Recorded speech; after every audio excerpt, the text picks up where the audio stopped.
Yo! Welcome back to One More Mana. My name is Derek, and today we are getting right back into Ikoria with Otrimi, the Ever-Playful. And before we get into the shenanigans this commander is going to cause, y'all should head on over to TCG Player. If there's any cards in this deck you want to get, anything from Ikoria, the precons, any of that stuff, TCG Player is going to have it all.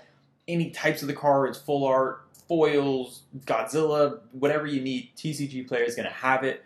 Go ahead, anything you get through that affiliate link down below will help support the channel, help us get out more and better content. We really do appreciate the help. Now getting into Otrimi. Otrimi is a crazy, playful little menace. And this creature is 3 in Sultai for a 6/6 trampler that when it deals combat damage, you get mutate cards back from your graveyard to your hand. This is tremendous. It gets around one of the scariest things about mutate, which is putting all your eggs in one basket and essentially turning people's single target removal into board wipes in a way. This is a great way around that, a little bit around it, because you can get that value recurring and get that value back. And obviously on top of that, Otrimi itself can mutate, and for less than the normal mana cost, you only pay 4 mana to mutate it. Obviously you do pay commander tax after that, but this is great to be able to mutate a 6/6 trampler onto any creature. Now obviously there's so many options to make any creature into a 6/6 trampler with their abilities. There's so many cool value plays you can make, so many cool kind of game-breaking things you can do. But when I saw mutate, my mind only went to one place, and that is Phyrexia, and that is where we're going today, because this Otrimi Infect deck is going to be fun, it's going to be spicy, and playful. Playful might be the wrong word for it. General theme of the deck is very, very simple. We want about 5 to 10 Infect creatures, which is way off of what a normal Infect deck would be, because we only really want to have one monster out at a time. We don't want to have a bunch of little Infect creatures. We want to just play an Infect creature, mutate a whole bunch of crazy stuff on top of it, and get this just terrifying threat of an Infect monstrosity out on the battlefield. And the great thing about our commander is when we're swinging and hitting people for Infect, we keep getting these mutate creatures back. We want to be kind of conservative. We never want to overextend and just use up all our Infect creatures, but we can feel safe about overextending with those mutate creatures and creating just these stacks of Infects, stacks of Phyrexian perfection. Let's just go straight into the creatures and start looking at all of this Phyrexian beauty.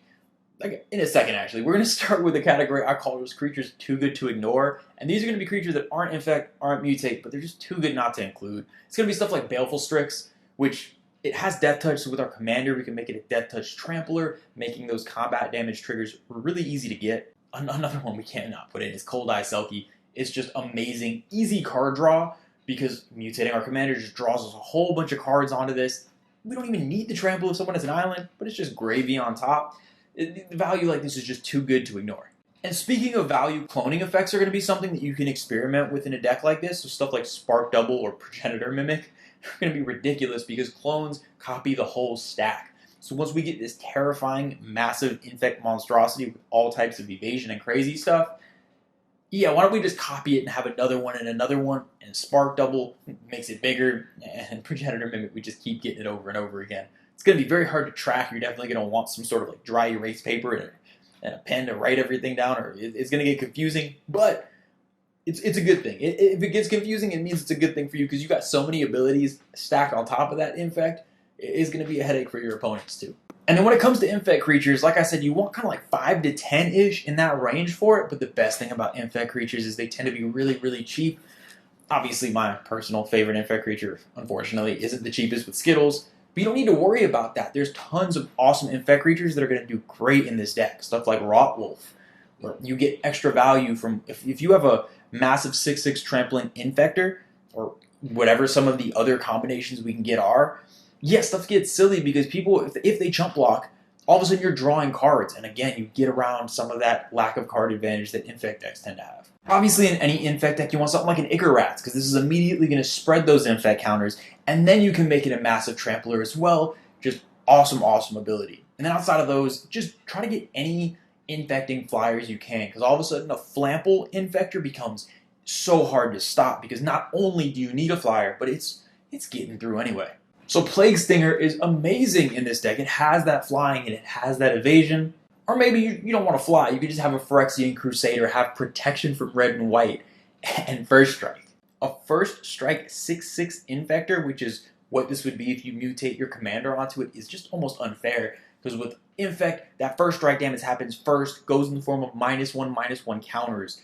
So it's really hard to go ahead and kill this back if you're swinging with it. It is insanely powerful. But you get tons of options, and that's what I love. Pick and choose your favorite infect creatures. They're all pretty low CMC, mana-wise, pretty low cost, money-wise, and it's whatever you feel is best, whichever ones make you happiest, throw them in there. And then the mutate creatures, we don't have tons of options, so you're kind of going to need to stuff a lot of them in there, just because this is obviously the only set with it, so we basically run almost all the mutate creatures we can, but some of the highlights are stuff like Brokos. Brokos is great because you can cast it from your graveyard for its mutate cost, meaning you always have something to throw onto an infect creature. Not to mention, Brokos is also a 6/6 trampler, meaning we're getting exactly what we need from our commander anyway. This card is phenomenal. To be honest, if you do run tutors in the deck, I'm not really running many, if any, but if you do, this is the card you want to get first, because just over and over again, you'll be able to put this on those infect creatures and constantly have 6/6 tramplers. Another phenomenal one's Dirgebat, because you can now add flying into that stack. Having, as a base, basically with our commander, 6/6 trample, any type of evasion is insane, and having the flying with that trample, again, like I mentioned before, with the Plague Stinger, it makes it so hard to get around, not to mention with this thing, mutates, you're also destroying creatures, it's just really powerful. I also love something like a Glowstone Recluse as like a reward for continuing to mutate stuff, because we can start stacking +1 counters. While this effect might seem underwhelming in Commander normally, again, 10 infect adds up fast, and when you're having a 6/6 trample, all of a sudden you mutate it, now it's an 8/8, it can get, that 10 infect adds up so fast, and this is a great little value creature to keep getting back from your graveyard with your commander. I really like this card. It seems kind of subtle, it doesn't seem super game breaking, but if you get this going with all the mutate creatures, that 10 infect adds up so fast. Jumping to the enchantments, we want more ways to grant infect, stuff like Phyresis, Glistening Oil, Corrupted Conscience, things like that. Now, obviously we run infect creatures, but there's going to be times where we might be able to construct some huge monstrosity of mutate creatures, and maybe it's not with an infect creature initially. We need to have ways around that, and these are great to do it. Not to mention Corrupted Conscience, we could steal other stuff and also give an infect.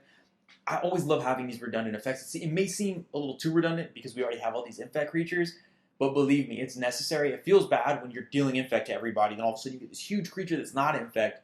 It just feels like you're not making progress. These are great backup plans for that. Jumping over to the artifacts, more infect granting. It's going to seem extra redundant at this point, but we want grafted exoskeleton as well.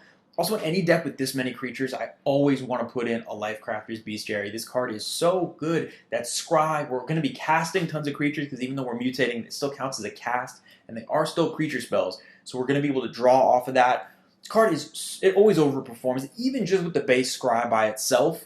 A lot of times I want it in decks. Now with the instants, this is going to be the biggest difference from most infect decks. I'm not running a lot of combat tricks in this deck. It's a lot of removal, which is what you're going to want in Sultai typically anyway. You have access to such good cards like a Beast Within or an Ass Trophy. So many things you want in decks. One pump-ish spell that I do like to run is Return of the Wild Speaker. I just love it because it has the versatility of being able to draw you cards, and sometimes it's just going to be that extra little bump you need to infect somebody out. But not so much you don't want the dedicated pump spells in this deck. At least not in this first build. I do want to see how it's going to play out the way it is with this mutate. You basically get permanent pump effects.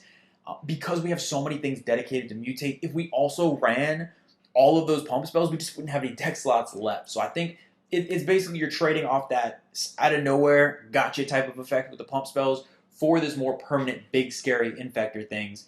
And to me, you want more removal to back that up, to make sure that people just don't kill you before you can take other players out. With the sorceries, we have lots and lots and lots of ramp. We want to be able to cast our commander over and over again. I mentioned before how we always have access to it. Well, if we don't ramp hard enough, or we just don't have enough mana, well, we don't. So we need to make sure we're ramping hard, and we got green. We got access to all those sorceries to ramp out of our minds. But even though we're a very creature-based deck, there are going to be some board wipes that I feel like are just great in this deck. Obviously, my go-to is going to be River's Rebuke. I talk about this a lot. I love running this card over Cyclonic Rift. If you have a Cyclonic Rift, just throw it in. But River's Rebuke's a very, very fun card.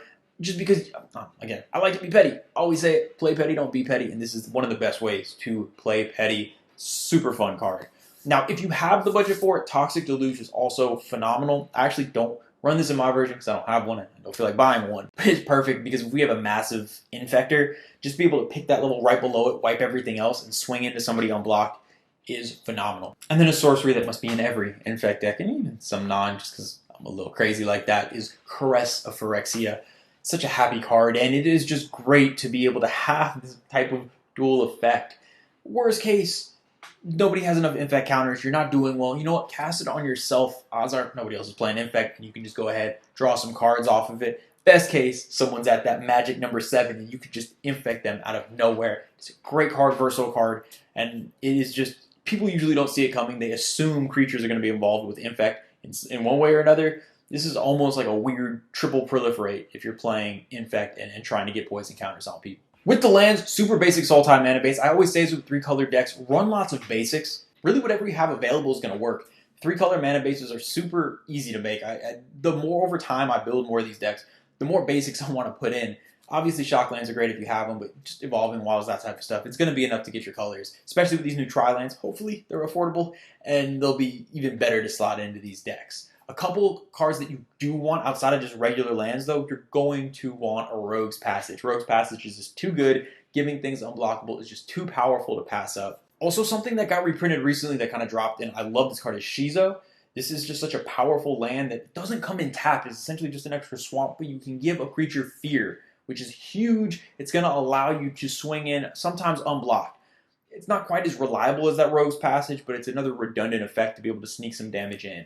That's it for all the categories. It is time to find out how we're about to win the game in this deck, and as opposed to other infect decks I've done, there's a little bit more detail on how to do it. Now, there's so many differences between this and other infect decks. It's crazy. There's no pump spells. There's not really evasion. I'm not running a lot of things to make things unblockable.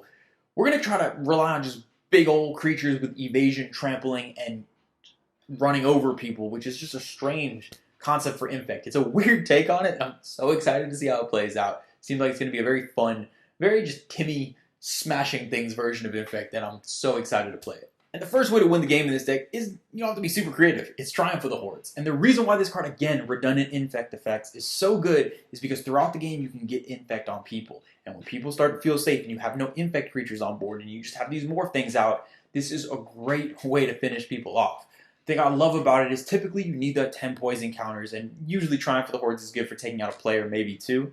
In this type of deck, if you're spreading poison counters, because it depends how you want to play it, you can go for the rabid dog approach, just take out one player at a time. Probably the most effective way, but I don't know. I like to spread it around a little bit. Doesn't lead to as many wins, but some more fun high-stakes games, and Triumph of the Hordes is great. Whether you're trying to take one person out, or it's that late game and you're spreading them all over the place, Triumph of the Hordes is a great finisher. Another card that is going to serve as just the most ridiculous of board pumps in this deck is Master Biomancer.